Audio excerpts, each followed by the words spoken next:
በ8 ክልሎች ከ41 ሚሊዮን በላይ ዜጎች ተጠቃሚ የሚያደርግ ሀገር አቀፍ የተቀናጀ የጤና ምርመራ ዘመቻ ተጀመረ። በ8 ክልሎች ከ41 ሚሊዮን በላይ ዜጎችን ተጠቃሚ የሚያደርገውና ተላላፊ ያልሆኑ በሽታዎች ለመቀነስ ያለመ ሀገር አቀፍ የተቀናጀ የጤና ምርመራ ዘመቻን የጤና ሚኒስቴር በደቡብ ኢትዮጵያ ክልል በአርባ ምንጭ ዙሪያ ወረዳ ላንቴ ቀበሌ በዛሬው ዕለት በይፋ አስጀምሯል። በሀገር አቀፍ ደረጃ ለአምስተኛ ዙር የተጀመረውና ከ400 በላይ ወረዳዎችን የሚሸፍነው ይህ ዘመቻ የትራኮማና የዝሆኔ በሽታ መከላከያ መድኃኒቶችን ያሰራጫሉ። በተጨማሪም የአይን ጤና፣ የወባ በሽታ መከላከል፣ የአልጋ አጎበር እደላ፣ የማህፀን ጫፍ ካንሰርና የቲቢ በሽታ ልየታና ሕክምና አገልግሎቶችን ያካትታል። ጤና ሚኒስቴር ከካርተር ሴንተር ኢትዮጵያና ከኦርቢስ ኢንተርናሽናል ኢትዮጵያ ጋር በመተባበር የተዘጋጀው ይህ መርሃ ግብር በደቡብ ኢትዮጵያ ክልል ብቻ 25 ወረዳዎችን በመተካት ከ1 ሚሊዮን በላይ የህብረተሰብ ክፍሎችን ተጠቃሚ የሚያደርግ ይሆናል ሲል ኢቲቪ ዘግቧል።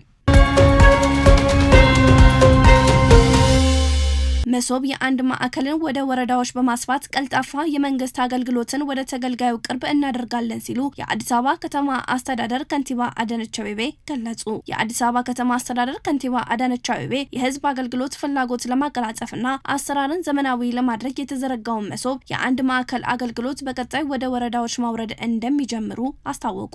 ነዋሪዎቹ በብዛትና በተደጋጋሚ የሚገለገሉባቸው ከ300 በላይ የአገልግሎት አይነቶች ተለይተው ወደ ስራ መገባቱን የገለጹት ከንቲባዋ ከነዚህ ውስጥም 50 በመቶ የሚሆኑት በአሁኑ ወቅት ሙሉ በሙሉ በዲጂታል መንገድ አገልግሎት እየሰጡ ሲሆን ቀሪዎቹ 50 በመቶ የአገልግሎቱ በሚቀጥለው ምዕራፍ ሙሉ በሙሉ ዲጂታላይዝ ተደርገው ወደ ስርዓቱ እንደሚገቡ አመላክተዋል። እስካሁን ባለው ሂደትም 290 ሺህ የሚጠጋ የህብረተሰብ ክፍል በመሶብ የአንድ ማዕከል ዘመናዊ አሰራር መገልገሉን ገልጸዋል ሲል አዲስ ሚዲያ ኔትወርክ ዘግቧል።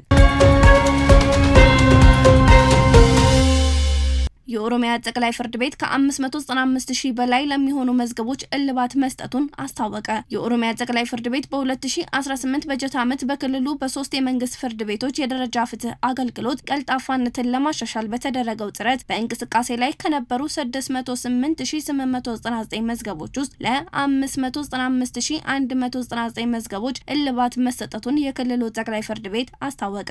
የኦሮሚያ ጠቅላይ ፍርድ ቤት ፕሬዝዳንት አቶ ገዛሊ አባ ሲመል የ2018 የስራ አፈጻጸም ሪፖርትና የወደፊት እቅድ አቅጣጫ ለጨፌ ኦሮሚያ ባቀረቡበት ወቅት እንደገለጹት ውሳኔ ካገኙት አጠቃላይ መዝገቦች መካከል 585372 የሚሆኑት በተቀመጠላቸው የጊዜ ገደብ ውስጥ እልባት ያገኙ መሆናቸውን ገልጸዋል። አክለውም የፍትህ ስርዓቱን እሴትና የስራ ስነ ምግባር በመጣስ የስነ ምግባር ግድፈት ፈጽመው መገኘታቸው በተረጋገጠ 318 የፍትህ ስርዓቱ አባላት ላይ እንደ ጥፋታቸው ክብደት የጽሁፍ ማስጠንቀቂያ፣ የደሞዝ ቅጣት፣ ከደረጃ ዝቅ ማድረግና ከስራ ማሰናበትን ጨምሮ የተለያዩ አስተዳደራዊ እርምጃ መውሰዳቸውን የጠቆሙት ፕሬዝዳንቱ የፍትህ አሰጣጡን በቴክኖሎጂ የተደገፈ ኢኮርት ለማድረግ የሚያስችል ስትራቴጂካዊ እቅድ ተዘጋጅቶ ወደ ተግባራዊ እንቅስቃሴ መግባቱንም በመድረኩ ላይ አብራርተዋል ሲል ኢቲቪ ዘግቧል።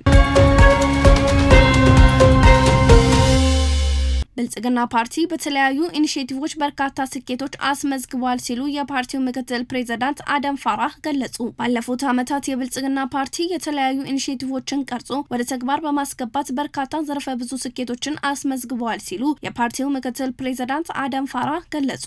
በአቶ አደም ፋራህ የተመራው የፓርቲው የዋና ጽህፈት ቤትና የክልሉ ቅርንጫፍ ጽህፈት ቤት አመራሮች ቡድን በአዲስ አበባ እየተከናወኑ ያሉ የተቋማት ግንባታ ስራዎችን ተዘዋውሮ ጎብኝተዋል። በጉብኝቱ ወቅት የፓርቲው ምክትል ፕሬዝዳንት አደም ፋራህ እንደገለጹት በፓርቲው መሪነት የተከናወኑ የተለያዩ ስራዎች ስኬት በማስመዝገብ የተለያዩ ኢኒሼቲቮችን በመቅረጽ ዘርፈ ብዙ ስራዎች የተከናወኑ በርካታ ስኬት ማምጣቱንም ገልጸው ስኬቱን ይበልጥ አጠናክሮ ማስቀጠል የፓርቲው ቀጣይ ትኩረት መሆኑንም አብራርተዋል። አመራሮቹ በመዲናው በሚገኙ የፓርቲው ቅርንጫፍ ጽህፈት ቤት ችግኝ በመትከል የአረንጓዴ አሻራቸውን አኑረዋል ሲል ፋና ብሮድካስቲንግ ዘግቧል።